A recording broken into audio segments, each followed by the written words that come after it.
Things are getting absolutely crazy as the manhunt is now entered, what, the fourth day or fifth day for some lunatic who went into Brown University. And the cover up is getting so weird. Like, these people are being purposely obtuse. Is that the right word for it? Like, they're being purposely misleading about not just the cameras, in my opinion, but also in the statements that they're making. We know it's been reliably reported that the individual who did this screamed something out before they started the incident. Now, that doesn't mean he yelled the snack bar phrase. Could have yelled "Free Palestine." Could have yelled, "Go Joe," or he could have. It could have been anything, but obviously, there's a very high percentage chance that he yelled the snack bar statement. But it seems like Brown University is getting, first of all, absolutely run over the coals. But secondly, they seem really more concerned with this student getting named as a possible suspect. So I want to start with that because we talked about that last night. Internet sleuths had kind of gone out of their way and identified a chubby, pro-Palestine, woke, like SJW student activist kid and said, hey, not only does he look like the guy, but he also had purchased a muzzle brake for a 9mm weapon, left a review. Now, it's not against the law to do that. It's not against the law to be fat. I know a lot of you probably wish it was, but I was very careful in how I covered that yesterday. But what's very odd is how Brown University deleted the pages on the website with that individual on it and then gaslit everyone and lied, which I have the video, which we're going to look at, lied to the American public and said, well, they didn't do that or they didn't have any. I mean, they very obviously did delete it. Everyone on the internet caught them red-handed. But they put this statement out. Brown University statement, doxing of a community member. In the aftermath of the incident, we've seen harmful doxing activity directed toward at least one member of the Brown University community. It's important to make clear that targeting individuals could do irrevocable harm. And I agree, especially with something like as heinous as this, you got to be really careful. Accusations, speculations, and conspiracies we're seeing on social media and some news reports are irresponsible, harmful, and in some cases dangerous to the safety of the individuals in our community. It's not unusual as a safety measure to take steps to protect individual safety when this kind of activity happens, including in regard to their online presence. As law enforcement officials stated clearly on Tuesday afternoon, if this individual's name had any relevance to the current investigation, they would be actively looking at this individual and providing information publicly. So what they're basically saying is this individual is not a suspect. And okay, great. You know what I mean? Like, so he's some woke SJW guy. There's lots of them on campus. It's really not that interesting. But I don't know how they can be so sure. I don't know how they could be so sure because they already brought in the wrong guy, like a skinny white guy from Wisconsin, even though he clearly did not match the security footage. And then, but let's go back to the web pages because here's this idiot university president literally did not, like, saying she had no idea about them taking down these web pages, which is just, it's got to be a lie.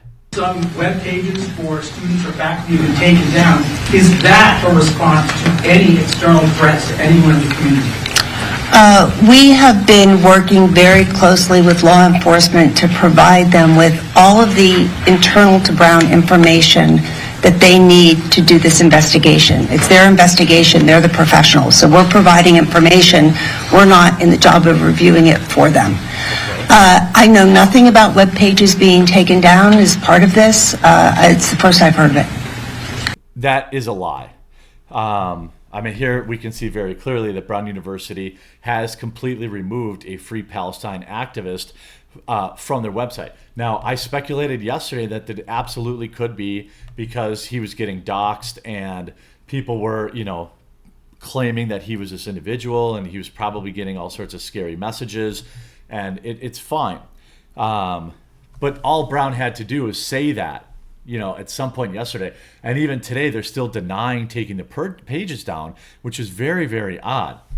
Now we have Rhode Island Attorney General Peter Narana saying that there is no known motive to the Brown incident at all, and that the individual who did it didn't yell anything that would indicate a motive, and then says it's shameful to make assertions that a person was targeted for their race and ethnicity in today's climate. Are you kidding me? Multiple eyewitnesses on site said that when he opened the door, he yelled something and then started his task at hand.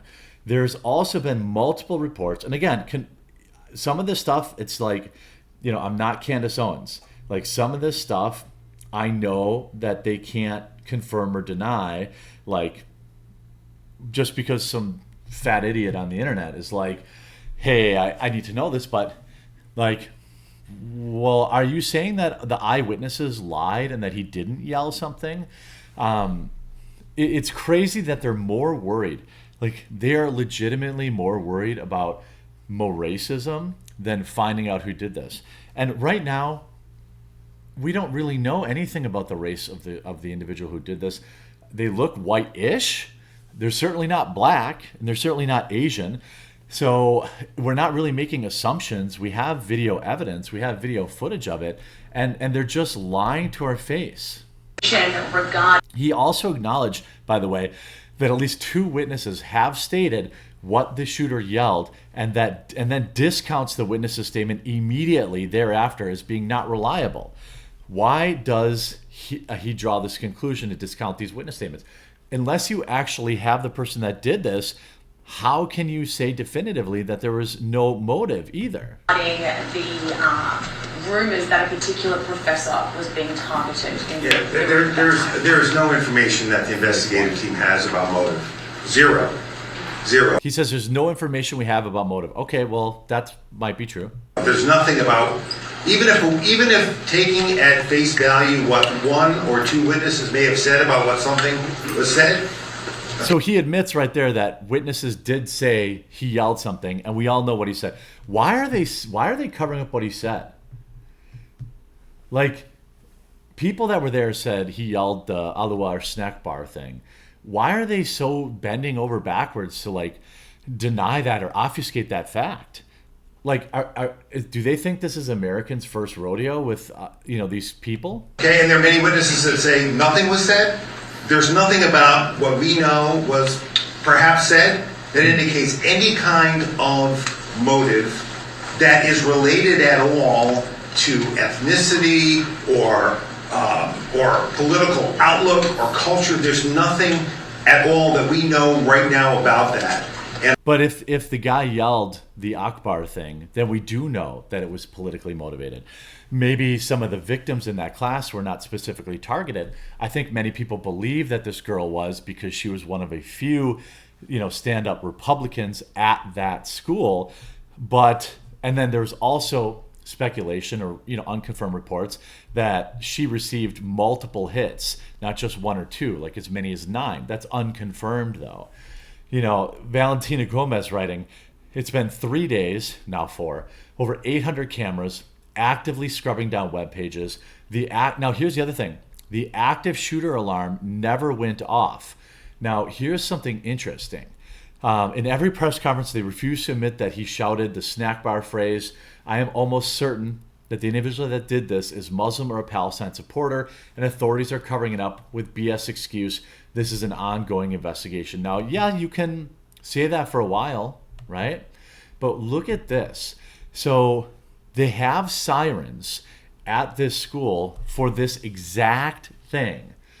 And listen to this moron university president sound like an idiot again. The walk, do you believe that Brown had the precautions and safety measures in place before the shooting that were appropriate and necessary? I do.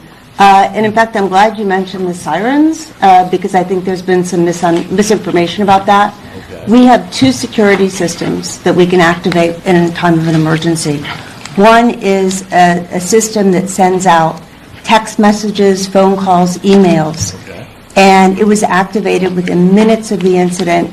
Those messages went out to 20,000 individuals, so all alerts.